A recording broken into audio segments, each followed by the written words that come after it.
Henry নামের এই রাজপুত্র তার এবং তার ভবিষ্যৎ প্রিন্সেস অ্যালিসনের হাত ছুরি দিয়ে কেটে তার রক্ত ও রাজকুমারী অ্যালিসনের রক্ত মিশিয়ে দেয়। হেনরি রাজকন্যাকে বলে যে এটি আমাদের পূর্বপুরুষদের একটি রীতি। তারপর প্রিন্সেস অ্যালিসনকে একটি গভীর গুহায় ফেলে দেয়।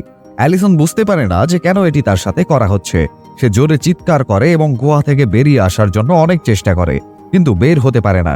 তখন সেই গুহায় ঘুমিয়ে থাকা একটি ড্রাগন প্রিন্সেস অ্যালিসনের চিৎকার শুনে জেগে ওঠে। তখন অ্যালিসন দেখে গুহা থেকে অনেক জ্বলন্ত পাখি বেরিয়ে যাচ্ছে। তারপর সেই বিপজ্জনক ড্রাগন সেখানে এসে অ্যালিসনকে তার আগুন দিয়ে পুড়িয়ে ফেলার চেষ্টা করে। অ্যালিসন তার জীবন বাঁচাতে দৌড়ে গুহার একটি জায়গায় লুকিয়ে পড়ে, কিন্তু তার একটি পা খারাপভাবে পুড়ে যায়। সে বুঝতে পারছিল না যে এই সব কি হচ্ছে। তারপর সে একটি ড্রাগনের কণ্ঠ শুনতে পায়, যা অ্যালিসনকে বলছিল যে আমি তোমার রক্তে রাজকীয় গন্ধ পাচ্ছি, তাই তুমি আমার কাছ থেকে পালিয়ে কোথাও যেতে পারবে না। কিন্তু প্রিন্স হেনরি কেন প্রিন্সেস অ্যালিসনকে এই গুহায় ফেলে দিলেন, আর এই ড্রাগনের রহস্য কি, এবং অ্যালিসন এই বিপজ্জনক ড্রাগনের হাত থেকে পালাতে পারবে কিনা এবং এই গুহা থেকে বেরিয়ে আসতে পারবে কিনা, আসুন জেনে নেওয়া যাক। গল্পের শুরুতেই আমরা দেখতে পাচ্ছি যে একজন রাজা তার সৈন্যদের নিয়ে একটি ড্রাগনকে মেরে ফেলতে যাচ্ছিলেন, কারণ সেই ড্রাগন প্রজাদের হুমকির কারণ ছিল। রাজা তার সৈন্যদের নিয়ে ড্রাগনের গুহায় পৌঁছে যায়। তারপর ড্রাগনটি সেখানে এসে তার মুখ থেকে আগুন বের করে এবং রাজার কয়েকজন সৈন্যকে মেরে ফেলে। এরপর ড্রাগনটি একে একে সব সৈন্যকে মারতে থাকে। এটা দেখে রাজা খুব ভয় পেয়ে যান এবং ড্রাগনের সামনে নতজানু হয়ে প্রাণ ভিক্ষা করতে থাকেন। এখান থেকে দৃশ্যটি বদলে যায় এবং আমাদের বহু শতাব্দী পরের একটি দৃশ্য দেখানো হয়, যেখানে আমরা একটি ছোট রাজ্যের রাজকুমারী অ্যালিসনকে দেখতে পাই। এখানে অ্যালিসন কাঠ কাটছে এবং তার ছোট বোন ফ্লোরিয়াও তার সাথে রয়েছে। অ্যালিসনের কথায় জানা যায় যে তাদের রাজ্যের কোষাগার শেষ হয়ে গেছে, যার কারণে তাদের প্রজারা ক্ষুধায় মারা যাচ্ছে। এছাড়া শীতও আসছে, তাই তাদের প্রজাদের খাবারের ব্যবস্থা করতে হবে। কাঠ কাটার সময় অ্যালিসন একটি রাজকীয় গাড়ি লক্ষ্য করেন, যেটি তাদের প্রাসাদের দিকে যাচ্ছিল। এরপরে অ্যালিসন এবং ফ্লোরিয়াও তাদের প্রাসাদের উদ্দেশ্যে রওনা দেয়। এখানকার রাজ্যে খাদ্য ঘাটতি এবং দারিদ্র্যের কারণে বহু মানুষ রাজ্য ছাড়ছেন। এখন অ্যালিসন তার কাঠের ব্যাগ একজন দোকানদারের হাতে তুলে দেয় এবং তাকে লোকদের মধ্যে কাঠ বিতরণ করতে বলে। তারপর সে তার বাবার কাছে যান, যিনি এই ছোট রাজ্যের রাজা ছিলেন। এখানে অ্যালিসন একজন মহিলাকেও দেখেন, যিনি তার বাবা এবং মায়ের সাথে কথা বলছিলেন। আসলে এই সেই মহিলা যিনি রাজকীয় গাড়িতে করে প্রাসাদের ভেতরে এসেছিলেন। মহিলাটি অ্যালিসনকে দেখে খুব খুশি হয় এবং তার সৌন্দর্যের প্রশংসা করেন। এরপরে সে রাজাকে একটি চিঠি দেয় এবং তাকে বলে যে আমি আপনার সিদ্ধান্তের জন্য অপেক্ষা করব। এই বলে মহিলাটি সেখান থেকে চলে যায়। রাজা চিঠিটা খুলে খুব খুশি হয়। তারপরে অ্যালিসন তার বাবাকে সেই চিঠি সম্পর্কে জিজ্ঞেস করে। তখন তার বাবা বলেন যে এই চিঠিতে লেখা আছে যে ওরিয়া রাজ্যের রাজপুত্র তাকে বিয়ে করতে চায়। অ্যালিসন এটা শুনে হতবাক। এছাড়াও তার বাবা তাকে জানায় যে ওরিয়া রাজ্য এই বিয়ের বিনিময়ে তাদের রাজ্যকে অর্থ দেবে, যার ফলে তাদের রাজ্যের অবস্থার উন্নতি হবে। তখন অ্যালিসন তার বাবাকে বলে যে আমরা যাকে ভালোবাসি তাকেই বিয়ে করা উচিত। এই বিষয়ে তার বাবা তাকে বলেন যে যদি তুমি ওরিয়া রাজ্যের রাজকুমারী হও, তবে তুমি তোমার মায়ের মতো পুরো বিশ্ব ভ্রমণ করতে পারবে। এখানে আমরা জানতে পারি যে রাজার প্রথম স্ত্রী মারা গেছেন এবং তিনি এখন তার দ্বিতীয় স্ত্রী হেলেনের সাথে বসবাস করছেন। কিন্তু হেলেন কখনোই অ্যালিসন এবং ফ্লোরিয়াকে অনুভব করতে দেননি যে তিনি তাদের সৎ মা। অ্যালিসন তার রাজ্যের ভালোর জন্য এই বিয়েতে সম্মত হন। তাই পরের দিনই সে পরিবারের সাথে ওরিয়া রাজ্যে চলে যায়। কয়েক ঘন্টা যাত্রার পর তারা সবাই ওরিয়া রাজ্যে পৌঁছায়। এখানে তারা ড্রাগনের অনেক মূর্তি দেখতে পায়, যেগুলো দেখতে বেশ বড় ছিল। এরপর তারা সবাই রাজপ্রাসাদে আসে। এই প্রাসাদটি খুব বড় এবং সুন্দর ছিল, যা অ্যালিসন এবং তার পরিবার খুব পছন্দ করে। এরপর সবাই বিশ্রাম নিতে রুমে চলে যায়। যখন অ্যালিসন বারান্দায় আসে, তখন সে তার সামনের বারান্দায় একটি মেয়েকে দেখতে পায়। ঠিক তখনই মেয়েটি তার রুমে চলে যায়, কিন্তু অ্যালিসন রাতে ঘুমাতে পারে না, তাই সে বারান্দায় আসে, যেখানে সে একটি পাহাড়ে আগুন জ্বলতে দেখে। পরের দিন অ্যালিসনের পরিবারের সাথে ওরিয়ার রানী ইসাবেল, রাজা রিক এবং প্রিন্স হেনরি দেখা করেন। এখানে রানী ইসাবেল অ্যালিসনের সাথে কথা বলার পর জানতে পারে যে সে খুব স্মার্ট এবং বুদ্ধিমান মেয়ে, যে কারণে রানী অ্যালিসনকে খুব পছন্দ করেন। কিছুক্ষণ পর রানী হেনরি এবং অ্যালিসনকে নিজেদের মধ্যে কথা বলার জন্য বাইরে পাঠান।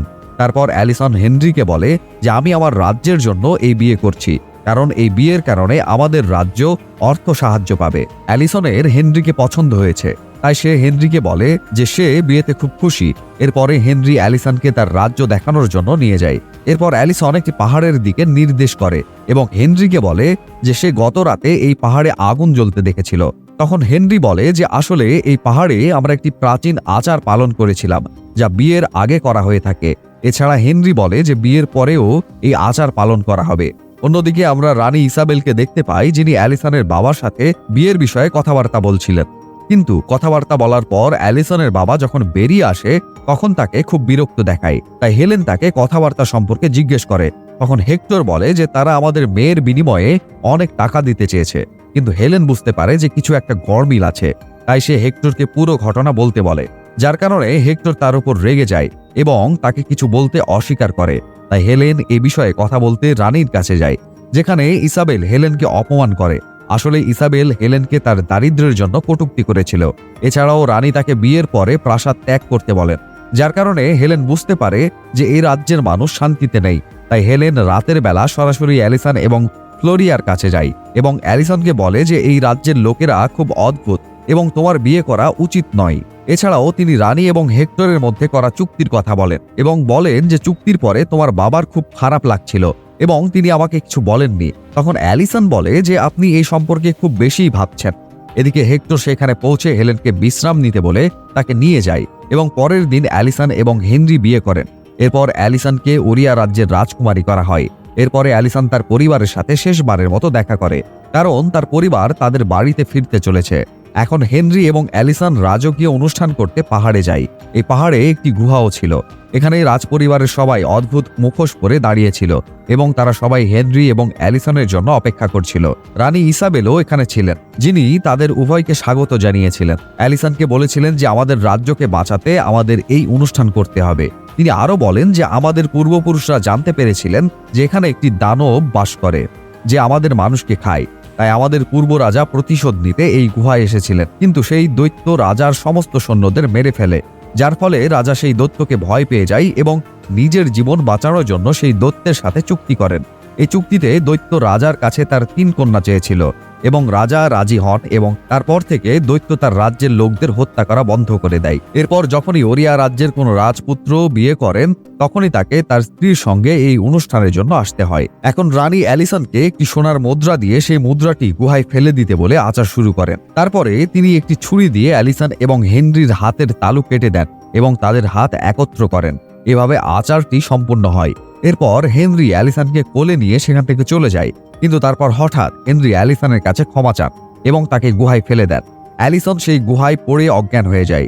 যখন সে জ্ঞান ফিরে পায় তখন সে কান্নাকাটি শুরু করে এবং সাহায্যের জন্য চিৎকার করে। এরপরে সে সেই গুহা থেকে বেরিয়ে আসার জন্য উপরে ওঠার চেষ্টা করে, কিন্তু সে উপরে উঠতে গিয়ে আবার নিচে পড়ে যায়।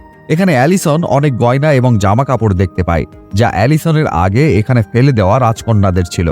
তখন অ্যালিসন বুঝতে পারে যে রানী তাকে বলি দিয়েছেন। তখন সে দেখতে পায় সেখানে একটি আগুন জ্বলছে, তাই সে এগিয়ে যেতে শুরু করে। তারপরে সে সেখানে অনেক জ্বলন্ত পাখি দেখে। অনেকগুলো পাখিকে মরতে দেখে অ্যালিসনের খুব কষ্ট লাগে। অ্যালিসন বুঝে ওঠার আগেই সেখানে একটা ড্রাগন আসে, যা দেখে অ্যালিসন খুব ভয় পেয়ে যায় এবং একটা পাথরের আড়ালে লুকিয়ে থাকে। এটা দেখে ড্রাগন অ্যালিসনকে তার নাম জিজ্ঞেস করে। ড্রাগনের কণ্ঠ শুনে আমরা বুঝতে পারি যে এটি একটি মহিলা ড্রাগন এবং এটি সেই একই ড্রাগন যা আমরা সিনেমার শুরুতে দেখেছিলাম। যখন অ্যালিসন ভীতুভাবে তাকে তার নাম বলে তখন ড্রাগন তাকে বলে, আমার হাতে মরে তোমার প্রজন্মকে ঋণ শোধ করতে হবে, এজন্য তোমাকে এখানে পাঠানো হয়েছে। এখন আমি তোমাকে হত্যা করব।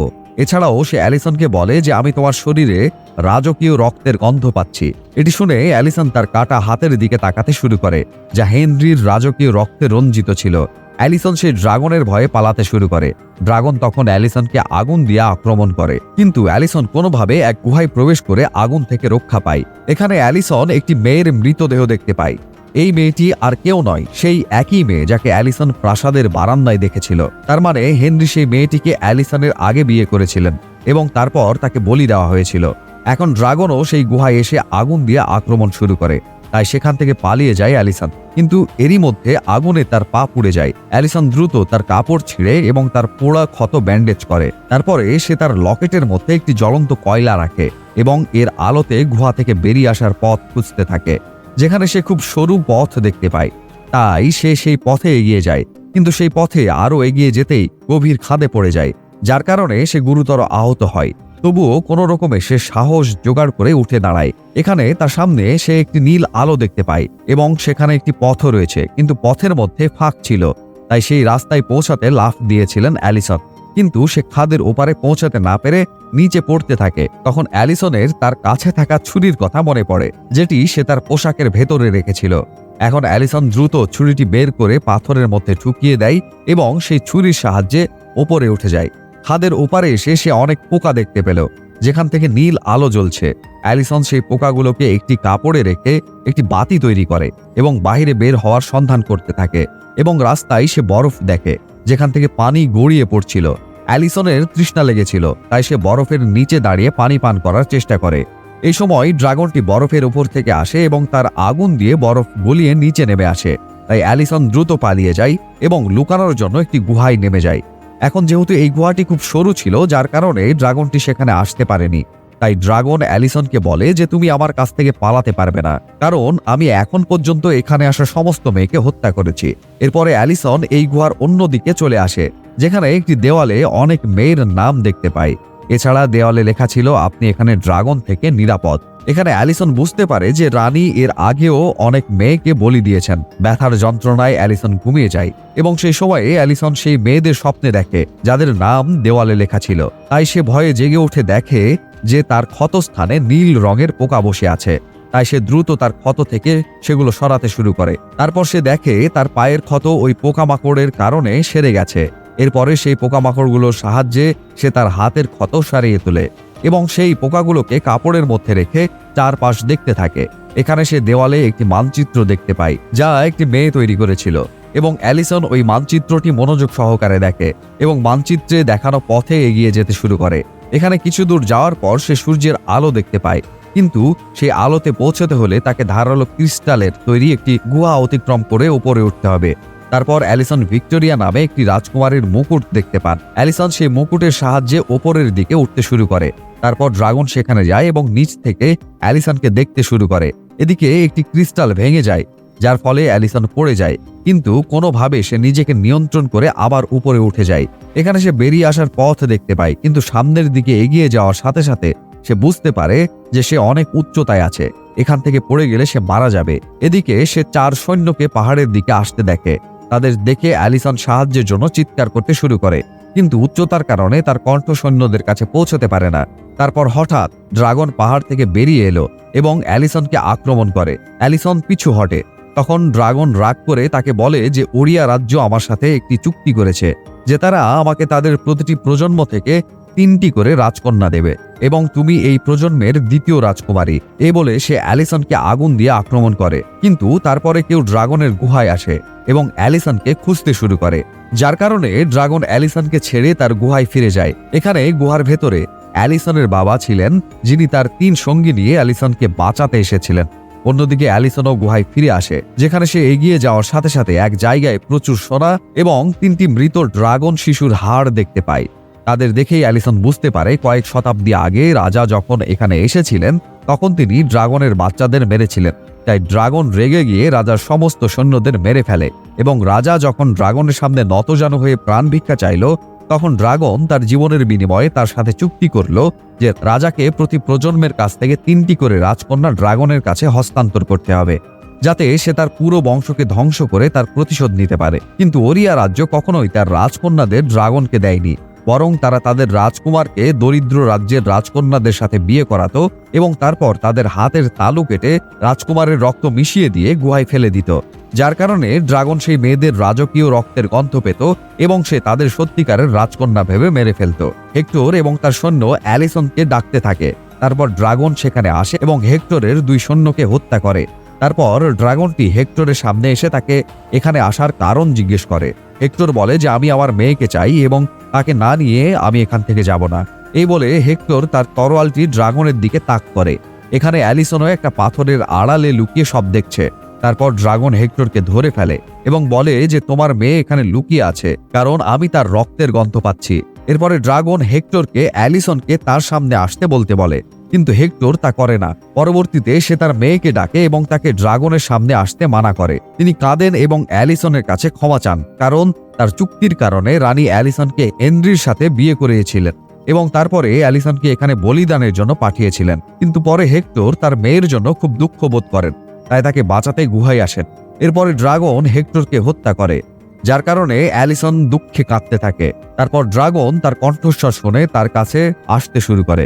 এই সময় হেক্টরের অবশিষ্ট সৈন্যরা সেখান থেকে পালিয়ে যাওয়ার চেষ্টা করে, তাই ড্রাগন অ্যালিসনকে ছেড়ে সৈন্যদের দিকে যায়। এর সুযোগ নিয়ে অ্যালিসন তার বাবার কাছে আসে। তারপর মারা যাওয়ার আগে হেক্টর অ্যালিসনকে বলে যে হেলেন এবং ফ্লোরিয়া জাহাজে তোমার জন্য অপেক্ষা করছে এবং তোমাকে কোনোভাবে এখান থেকে বের হতে হবে। হেক্টর তখন মারা যায় এবং অ্যালিসন গভীরভাবে শোকাহত হন। তখন তার চোখে পড়ে বাবার দড়িতে, তাই সে দড়ি বেয়ে ওপরে উঠতে শুরু করে। এই সময় ড্রাগন সেই সৈনিকদের হত্যা করে পরে ফিরে আসে এবং অ্যালিসনকে দেখে, তাই সে তাকে হত্যা করার জন্য তার মুখ থেকে আগুন বের করে। কিন্তু অ্যালিসন গুহা থেকে পালিয়ে যায় এবং সেখান থেকে তার বাবার ঘোড়া নিয়ে পালাতে শুরু করে। কিন্তু তারপর ড্রাগনও গুহা থেকে বেরিয়ে আসে, তাই অ্যালিসন ঘোড়া থেকে নেমে একটা পাথরের নিচে লুকিয়ে পড়ে। এরপর যখন ড্রাগনটি সেখানে আসে এবং সে ঘোড়াটিকে দৌড়াতে দেখে আগুনে পুড়িয়ে দেয়, কিন্তু যখন সে অ্যালিসনকে কোথাও দেখতে পায় না তখন সে রেগে যায় এবং একটি পাহাড় জ্বালিয়ে দেয়। এখানে রানী ইসাবেল যখন পাহাড় জ্বলতে দেখে তখন তিনি বুঝতে পারেন যে অ্যালিসন গুহা থেকে পালিয়ে গেছে, তাই সে ড্রাগনের রাগ শান্ত করার জন্য অ্যালিসনের বোন ফ্লোরিয়াকে ড্রাগনের হাতে তুলে দেওয়ার সিদ্ধান্ত নেয়। তাই রানী তার সৈন্যদের সাথে ফ্লোরিয়াকে ধরতে যায়, যেখানে সে জাহাজ থেকে ফ্লোরিয়াকে ধরে ফেলে এবং হেলেনকে ছুরি দিয়ে আঘাত করে। এরপর সেখান থেকে ফ্লোরিয়াকে নিয়ে রানী চলে যায়। পরের দিন অ্যালিসন পাথর থেকে বেরিয়ে আসে এবং সে সেখানে হেলেনকে দেখে। সে খুব খারাপ অবস্থায় ছিল। হেলেন অ্যালিসনকে বলে যে রানী ইসাবেল ফ্লোরিয়াকে ড্রাগনের হাতে তুলে দিতে ধরে নিয়ে গেছে, তাই অ্যালিসন তার বোনকে বাঁচাতে গুহার দিকে ছুটে যায়। এখানে গুহায় রানী তার হাতের আঙুল কেটে ফ্লোরিয়াকে বলি দিতে চেয়েছিলেন, কিন্তু হেনরি তা করতে অস্বীকার করেন। রানী তখন ফ্লোরিয়ার তালুতে তার রক্ত মিশিয়ে গুহার ভেতরে ফেলে দেয়। তখন ড্রাগন ফ্লোরিয়াকে তুলে নেয় এবং তাকে তার সাথে নিয়ে যায় এবং অ্যালিসনের জন্য অপেক্ষা করে, কারণ সে নিশ্চিত ছিল যে অ্যালিসন অবশ্যই তার বোনকে বাঁচাতে আসবে। কিছুক্ষণ পরে অ্যালিসনও সেই গুহায় আসে এবং সে মাটিতে পড়ে থাকা অস্ত্র দিয়ে একটি ফাঁদ তৈরি করে। এরপর সে সেখানে আসে যেখানে তার বাবার লাশ পড়েছিল। সে তার বাবার তরোয়াল তুলে ড্রাগনের দিকে এগিয়ে যায়। এখানে ড্রাগন তার মৃত সন্তানের দিকে তাকিয়ে বলে যে তারা তোমাদের জীবন কেড়ে নিয়েছে এবং এখন আমি তাদের পুরো বংশ ধ্বংস করব। এদিকে অ্যালিসনের তৈরি ফাঁদ নিচে পড়ে যায় এবং আওয়াজ হয় এবং ড্রাগন সেই আওয়াজের দিকে ছুটে যায়। তারপর সুযোগ বুঝে অ্যালিসন ফ্লোরিয়ার কাছে আসে এবং তাকে তুলে নিয়ে যেতেই সেখানে ড্রাগন ফিরে আসে এবং অ্যালিসনকে দেখে। এখানে অ্যালিসন ড্রাগনকে বলে যে আমাদের দুজনকে মিথ্যা বলা হয়েছে, আমি ওরিয়া রাজ্যের রাজকন্যা নই এবং এই লোকেরা আমার পূর্বপুরুষ নয়। কিন্তু ড্রাগন তার কথা শোনে না এবং অ্যালিসনের দিকে আগুন ছুটতে শুরু করে, তাই অ্যালিসন তার মুখে তরোয়াল রেখে পানিতে ঝাঁপ দেন। এই আক্রমণে অ্যালিসনের হাত খারাপভাবে পুড়ে যায়। তারপর ড্রাগনটি তার কাছে আসে এবং তাকে ধরে ফেলে এবং তার পেটে নখ ঢুকিয়ে তাকে আহত করে, কিন্তু সুযোগ দেখে অ্যালিসন ড্রাগনের চোখে তার ছুরি ঢুকিয়ে তা ভেঙে দেয়, যার কারণে ড্রাগন আরো বেশি রেগে যায়। এরপরে অ্যালিসন তার বাবার তরোয়ালটি তুলে ড্রাগনের বুকে বসিয়ে দেয়। এ সময় অ্যালিসন একটি পাথর দেখে যেখানে বাতাস আঘাত করে ফিরে আসছে। এটা দেখেই অ্যালিসনের মাথায় ড্রাগনকে মেরে ফেলার চিন্তা আসে, তাই সে গিয়ে সেই পাথরের কাছে দাঁড়ায়। অ্যালিসনকে হত্যা করার জন্য ড্রাগন তার মুখ থেকে আগুন বের করার সাথে সাথেই অ্যালিসন পাথর থেকে দূরে সরে যায়, যার কারণে আগুনটি পাথরে আঘাত করে ড্রাগনের কাছে ফিরে আসে এবং ড্রাগনটি জ্বলতে শুরু করে। তারপরে অ্যালিসন তাকে তার হাতের তালুর ক্ষত দেখায় এবং বলে যেখানে আসা সমস্ত মেয়েদের হাতের তালুতে একই রকম ক্ষত ছিল, কারণ রানী ক্ষতগুলোতে তাদের রাজকীয় রক্ত মিশিয়ে দিতেন যাতে তুমি তাদের কাছ থেকে রাজকীয় রক্তের গন্ধ পাও। এছাড়াও সে ড্রাগনকে বলে যে আমি জানি তারা তোমার সন্তানদের মেরেছে, কিন্তু তুমি অনেক নিষ্পাপ মেয়েকেও মেরেছ। তখন ড্রাগন বলে যে তুমি আমাকে মেরে ফেলো, কিন্তু অ্যালিসন তাকে হত্যা করে না। পরবর্তীতে সে সেই নীল পোকাগুলোকে ড্রাগনের গায়ে রাখে, যা ড্রাগনের সমস্ত ক্ষত নিরাময় করে এবং সে সম্পূর্ণ সুস্থ হয়ে যায়। কিছুক্ষণ পরে অ্যালিসন দুর্গে পৌঁছায়। সেখানে হেনরি তার তৃতীয় বিয়ে করছেন। এখানে অ্যালিসন তৃতীয় রাজকুমারীকে তার জীবন বাঁচাতে পালিয়ে যেতে বলে। তিনি রাজপ্রাসাদে উপস্থিত সকলকে বলে যে যারা বেঁচে থাকতে চায় সে যেন এখান থেকে পালিয়ে যায়। এতে রানী ইসাবেল রেগে যায় এবং বলে যে তুমি সেই দানবের কাছ থেকে বেঁচে ফিরেছ, এর মানে এই নয় যে আমরা তোমাকে ভয় পাবো। অ্যালিসন তাকে কিছু বলার আগেই ড্রাগনটি সেখানে চলে আসে এবং কিছুক্ষণের মধ্যেই রাজপরিবার সহ পুরো প্রাসাদটি পুড়িয়ে ছাই করে দেয়। কিছুক্ষণ পর আমরা হেলেন, এলিসন এবং ফ্লোরিয়াকে তাদের রাজ্যে ফিরে যেতে দেখি। এরপরে তারা সবাই তাদের জাহাজে বাড়ির উদ্দেশ্যে রওনা দেয় এবং তাদের সাথে ড্রাগনও তাদের রাজ্যে চলে যায় এবং এর সাথেই এই আশ্চর্যজনক মুভিটি শেষ হয়।